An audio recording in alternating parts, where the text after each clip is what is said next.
Bonjour, le collectif Tramway tenait samedi 13 octobre 2012 une réunion publique pour informer les Toulonnaises et les Toulonnais. À cette réunion, nous y étions. Le thème Tramway contre bus à haut niveau de service, si vous souhaitez la réécouter, voici donc cette réunion dont le sujet important ne peut laisser indifférent. Il est donc réalisé en 5 modules de 10 minutes environ pour une meilleure fluidité de consultation et d'écoute. Voici notre reportage en podcast radio.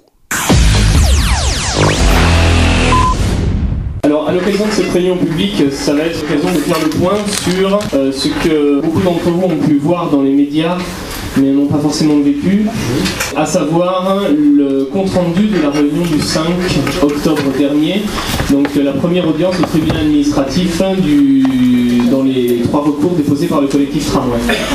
Après cette présentation sur le compte-rendu de cette audience, on verra où on en est, parce qu'il y a eu des déclarations qui ont suivi, notamment des déclarations de M. Chenevard. Et au CA du collectif Tramway, on pense qu'un mensonge doit être appelé un mensonge, et donc on démontrera que les propos qui ont été tenus sont mensongers, preuve à l'appui. Voilà, ça c'est dans un deuxième temps. Dans un troisième temps, on verra quelles sont les actions qui sont prévues pour continuer le combat, et pour qu'on ait enfin un tramway d'ici quelques années à Toulon. Alors, premièrement, je vais vous faire un compte rendu de l'audience du 5 octobre à partir des notes que j'ai prises dans cette audience, puisqu'il n'y a pas de compte rendu écrit sur cette audience. Alors, il faut savoir que, peut-être que tout le monde ne le sait pas, une audience au tribunal administratif, un recours au tribunal administratif, ça se joue en 2 fois. Donc dans un premier temps, il y a des échanges entre les parties qui attaquent, les parties qui défendent. Et le premier grand rendez-vous, c'est le rapport public. Le rapport public, c'est-à-dire qu'en fait, il y a une personne qui s'appelle le rapporteur public, en l'occurrence c'est une dame pour notre dossier, qui vient faire son rapport et qui vient expliquer. Donc le rapporteur public vient expliquer ce qu'il retient des dossiers d'accusation et des dossiers de défense. Alors, le rapporteur public, dans le dossier du tramway, a pris position de manière très claire en faveur du collectif Tramway. Donnons les conclusions tout de suite, on les détaillera ensuite. Les réserves et les moyens qui avaient été invoqués par le collectif Tramway pour dire les décisions, je vous rappelle qu'il y avait 3 recours, il y en avait une contre la décision du maire de faire voter en bureau communautaire l'abandon du tramway au profit du BHNS, or le bureau communautaire n'est pas compétent. La deuxième et la troisième étaient la passation de marché pour réaliser les fameuses dalles rouges que vous avez pu voir à l'entrée de Toulon qui sont sur le site du tramway. Et donc ces dalles sont évidemment incompatibles avec le tramway, on les a attaquées pour cette raison-là. Voilà. Donc la conclusion générale, c'est que le rapporteur public nous a donné raison sur tous les moyens qu'on avait invoqués. C'est-à-dire c'est pas sur un moyen, mais c'est sur 8 ou 9 moyens qu'on avait raison. Et qu'à l'inverse, tous les moyens qui avaient été invoqués par TPM ont été rejetés en bloc. Alors il faut savoir qu'ils ont été rejetés en bloc, on va commencer par là.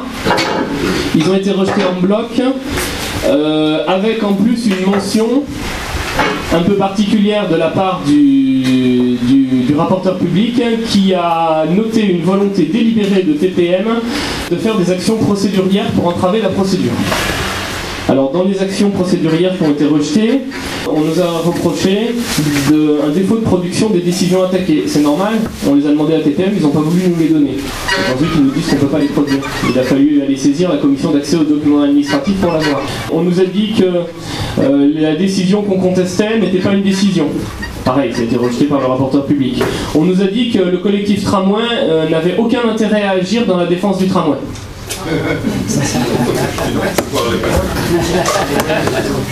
On nous a dit que le mandat du président du collectif Tramway n'était pas établi. On nous a dit également que le conseil d'administration n'était pas établi. Qu'est-ce qu'il y avait d'autre? Ah oui, on nous a dit qu'il devait y avoir un registre qui devait être tenu pour toutes les associations avec un truc hyper détaillé, etc. Tous ces recours procéduriers, parce que c'est vraiment procédurier ce qu'a fait TPM, ils ont tous été balayés par le rapporteur public, demandant au président du tribunal de ne pas les suivre. Alors venons à présent sur ce qui nous intéresse. Donc sur les moyens qui ont été retenus par le rapporteur public. Alors, un des premiers moyens qui a été retenu, c'est que le TPM est incompétent pour prendre des décisions au bureau communautaire. Alors il s'agit d'un article, l'article L5211 du Code de l'urbanisme, qui dit que seuls les conseils communautaires ont le droit de prendre des décisions d'aménagement du territoire, pas le bureau communautaire. En fait non, il y a une petite subtilité à ce niveau-là. C'est que le bureau communautaire, on fait un petit peu ce qu'on veut comme on veut, puisque normalement c'est des orientations politiques qui n'ont aucune valeur juridique, alors qu'en conseil communautaire, pour prendre des orientations claires, il faut au préalable faire une enquête publique. Et qui dit enquête publique dit qu'il va falloir consulter tous les Toulonnais pour leur expliquer clairement qu'on va mettre 400 millions d'euros. 400 millions d'euros, c'est à peu près, vu qu'on est 400 000, c'est 1000 euros par habitant de l'agglo, pour remplacer un bus existant par un autre bus. On peut faire une enquête publique sur ça, on peut faire. Il va falloir expliquer aux Toulonnais pourquoi on leur demande de sortir chacun 1000 euros, y compris les enfants et les mamies de 92 ans. Quoi. Et oui, parce que quand on divise par 400 000, on prend tout le monde en compte. Quoi. Si on prend que les contribuables, ça fait plutôt 3 à 4 000 euros par contribuable. Donc tout ça pour remplacer un bus par un bus, qui plus est un bus qui ne sera pas en site propre, il faut insister là-dessus parce qu'on y reviendra, mais le bus à haut niveau de service, il est beaucoup plus large. Un tramway, je regardais encore hier soir sur les sites des principaux constructeurs, Bombardier, Alstom, etc. Un tramway, ça fait les petites versions font 2,20 m, 2,30 m de large. Et ensuite, ça peut monter jusqu'à 2,60 m. Donc ça veut dire que en gros, si on prenait un tramway de 2,20 m, il y a quasiment 1 mètre sur chaque sens d'écart.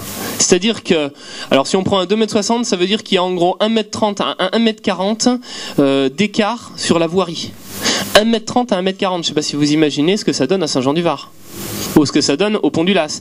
Mais ça veut tout simplement dire que pour 400 millions d'euros, soit 1000 euros par habitant de l'agglomération toulonnaise, non seulement vous aurez un bus à la place d'un bus, mais en plus ce bus-là, il va rouler au milieu des voitures. Et la piste cyclable ?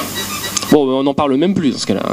Juste une petite parenthèse, quand Valentin Gies nous parle des Toulonnais, c'est globalement toute l'agglomération, hein. C'est les Vallées de Thouars, c'est les Sénois, c'est les Pralédans, etc. C'est tout le monde. Mais en générique, on va dire les Toulonnais en général, hein, puisque c'est l'agglomération de Toulon. Merci. Voilà le premier moyen qui a été retenu par le rapporteur public. Le deuxième point qui a été retenu, c'est que les décisions qui sont prises en bureau de communautaire, quand elles sont actées comme décisions dans le compte-rendu, sont des décisions et pas des orientations politiques, contrairement à ce que voulait faire croire TPM. Ils ont défendu le fait que ce qui était marqué comme décision du bureau communautaire n'était qu'une simple orientation politique qui ne voulait strictement rien dire et qui dans ce cas-là n'était pas attaquable. Voilà.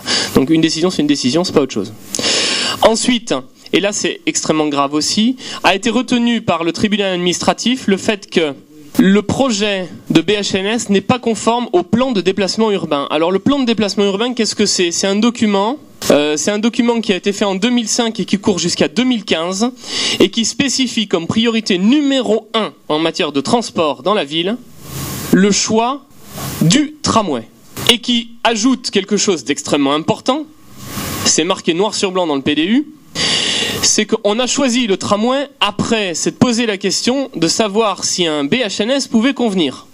C'est-à-dire que c'est marqué noir sur blanc dans le PDU. C'est-à-dire que quand on entend des élus, Monsieur Chenvar pour ne pas le citer, qui viennent nous dire « Oh, la technologie elle a évolué, les voitures elles vont pas tarder de voler », non, la technologie elle n'a pas évolué tant que ça. Et en 2005... les BHNS, ça existait déjà, et ça a été marqué noir sur blanc dans le plan de déplacement urbain qu'on faisait le choix d'un tramway et pas d'un bus à haut niveau de service parce que ça ne convenait pas. Donc en tout cas sur ce point-là, le PDU n'est pas conforme. Et le PDU c'est un document qui s'impose à tous les autres documents juridiques de portée inférieure et notamment le plan local d'urbanisme qui pose problème puisque vous verrez que dans les actions à venir, le plan local d'urbanisme vient d'être déposé à Toulon et il ne fait plus état du tramway. Donc il n'est pas compatible avec le plan de déplacement urbain. Donc il y a problème.